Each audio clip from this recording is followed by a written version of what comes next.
ਸਲਾਮੁਅਲੈकुम ਦੋਸਤੋ, क्या हाल चाल ने? ठीक हो? ਮੇਰਾ ਵੀਰ, ਆਪਸ ਵਿੱਚ ਫਿਰਕੇ ਬਣਾ ਤੇ ਆਪਸ ਵਿੱਚ ਝਗੜਾ ਕਰਨ ਨਾਲ ਕੋਈ ਹਾਸਲ ਨਹੀਂ, ਕੁਛ ਹਾਸਲ ਨਹੀਂ ਹੋਣੇ ਵਾਲਾ। ਤੁਸੀਂ ਇੱਕ ਦੂਜੇ ਦੇ ਖਿਲਾਫ ਨਫ਼ਰਤ ਪੈਦਾ ਕਰ ਸਕਦੇ ਜੀ, ਔਰ ਕੁਛ ਵੀ ਨਹੀਂ ਕਰ ਸਕਦੇ।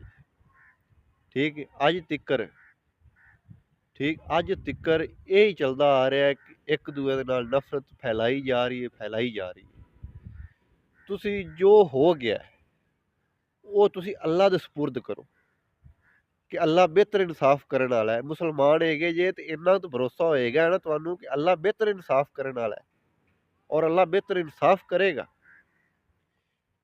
ਤੇ ਤੁਹਾਡੇ ਸਾਹਮਣੇ ਜਿਹੜਾ ਜ਼ੁਲਮ ਹੋ ਰਿਹਾ ਉਹ ਨਜ਼ਰ ਨਹੀਂ ਆਉਂਦਾ ਕਿ ਜਿੱਥੇ ਤੁਸੀਂ ਕੁਝ ਕਰ ਸਕਦੇ ਜੀ, ਉਹ ਨਜ਼ਰ ਨਹੀਂ ਆਉਂਦਾ। ਅੱਜ ਵੀ ਤਾਕਤਵਰ ਜਿਹੜਾ ਹੈਗਾ ਯਜ਼ੀਦ ਤਾਕਤਵਰ, ਉਹ ਉਵੇਂ ਹੀ ਹੈ। ਗੱਲ ਉਸ ਤਰੀਕੇ ਹੀ ਚੱਲਦੀ ਆਉਂਦੀ। ਤੇ ਮੇਰਾ ਵੀਰ, ਅੱਜ ਸੱਚਿਆਂ ਦੇ ਨਾਲ ਖਲੋ ਤੇ ਉਹਨਾਂ ਨਾਲ ਮੁਕਾਬਲਾ ਕਰੋ, ਹੱਕ ਦਾ ਸਾਥ ਦਿਓ। ਹੱਕ ਦਾ ਸਾਥ ਅੱਜ ਦਿਓਗੇ ਨਾ ਤੇ ਫਿਰ ਤੁਹਾਨੂੰ ਪਤਾ ਲੱਗੇਗਾ ਕਿ ਹੱਕ ਦਾ ਸਾਥ ਦੇਣਾ ਹੈ। ਤੇ ਅੱਲਾ ਤੋਂ ਡਰਦੇ ਰਹੋ, ਅੱਲਾ ਤੋਂ ਮਗਫਰਤ ਤਲਬ ਕਰਦੇ ਰਹੋ, ਅੱਲਾ ਤੋਂ ਸਿੱਧਾ ਰਸਤਾ ਮੰਗਦੇ ਰਹੋ, ਤੇ ਨਮਾਜ਼ ਕਾਇਮ ਰੱਖੋ, ਤੇ ਅੱਲਾ ਦਾ ਪਾਕ ਕਲਾਮ, ਅੱਲਾ ਦਾ ਜੋ ਫਰਮਾਨ ਉਹਦੇ ਤੇ ਅਮਲ ਕਰੋ। ਫਿਰ ਉਹ ਹੋ ਗਏ ਈਮਾਨ ਵਾਲੇ ਲੋਕ।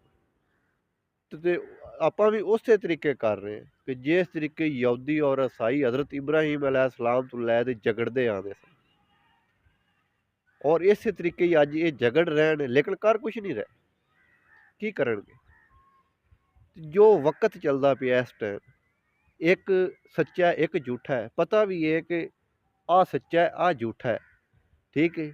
ਲੇਕਿਨ ਉਸ ਟਾਈਮ ਅਗਰ ਕੋਈ ਤਾਕਤਵਰ ਹੈਗਾ, ਉਹ ਝੂਠਾ ਵੀ ਹੈ, ਉਹਦੇ ਨਾਲ ਖਲੋ ਜਾਂਦੇ ਜੀ, ਉਹਦਾ ਸਾਥ ਦਿੰਦੇ ਜੀ, ਤਾਕਤਵਰ ਦਾ ਸਾਥ ਦਿੰਦੇ ਜੀ। ਮਜ਼ਲੂਮ ਦਾ ਸਾਥ ਤੁਸੀਂ ਅੱਜ ਵੀ ਨਹੀਂ ਦੇ ਰਹੇ। ਅੱਜ ਵੀ ਮਜ਼ਲੂਮ ਦੇ ਨਾਲ ਜ਼ੁਲਮ ਹੋ ਰਿਹਾ। ਗੱਲਾਂ ਤੁਸੀਂ ਉਧਰ ਬੜੀਆਂ ਕਰਦੇ ਜੇ ਕਿ ਉਧਰ ਇਹੀ ਹੋਇਆ, ਇੱਧਰ ਇਹੀ ਹੈ, ਉਹ ਅੱਲਾ ਦੇ ਸਪੁਰਦ ਹੈ। ਲੇਕਿਨ ਅੱਜ ਦੇ ਨਾਲ, ਅੱਜ ਦੇ ਫਰੌਨ ਦੇ ਸਾਹਮਣੇ, ਅੱਜ ਦੇ ਯਜ਼ੀਦ ਦੇ ਸਾਹਮਣੇ ਤੁਸੀਂ ਵੀ ਜ਼ਿੰਦਾ ਜੀ, ਉਹ ਵੀ ਜ਼ਿੰਦਾ ਹੈ। ਅੱਜ ਵੀ ਹੱਕ ਔਰ ਬਾਤਲ ਦੀ ਲੜਾਈ ਹੈ, ਠੀਕ ਹੈ। ਅੱਜ ਵੀ ਕੁਝ ਸੱਚੇ ਨੇ, ਕੁਝ ਝੂਠੇ ਨੇ। ਤੇ ਅੱਜ ਅਗਰ ਤੁਸੀਂ ਸੱਚੇ ਦਾ ਸਾਥ ਦਿਓ ਔਰ ਆਪਣੇ ਆਪ ਨੂੰ ਮੁਸਲਮਾਨ ਕਰਾਰ ਦਿਓ, ਔਰ ਅੱਜ ਹੱਕ ਦੇ ਨਾਲ ਨਹੀਂ ਖਲੋਵੋਗੇ, ਤੇ ਕਿਆਮਤ ਵਾਲੇ ਦਿਨ ਤੁਹਾਨੂੰ ਇਸੇ ਤਰੀਕੇ ਜ਼ਲੀਲ ਕਰ ਦੇਣ ਕੱਢਿਆ ਜਾਏਗਾ। ਤੇ ਮੇਰਾ ਵੀਰ, ਅੱਲਾ ਇੱਕ ਹੈ, ਉਹਦਾ ਕੋਈ ਸ਼ਰੀਕ ਨਹੀਂ। ਅੱਲਾ ਦੇ ਖਿਲਾਫ ਕੋਈ ਸ਼ਰੀਕ ਨਾ ਠਹਿਰਾਓ, ਉਹਦਾ ਕੋਈ ਸ਼ਰੀਕ ਨਹੀਂ।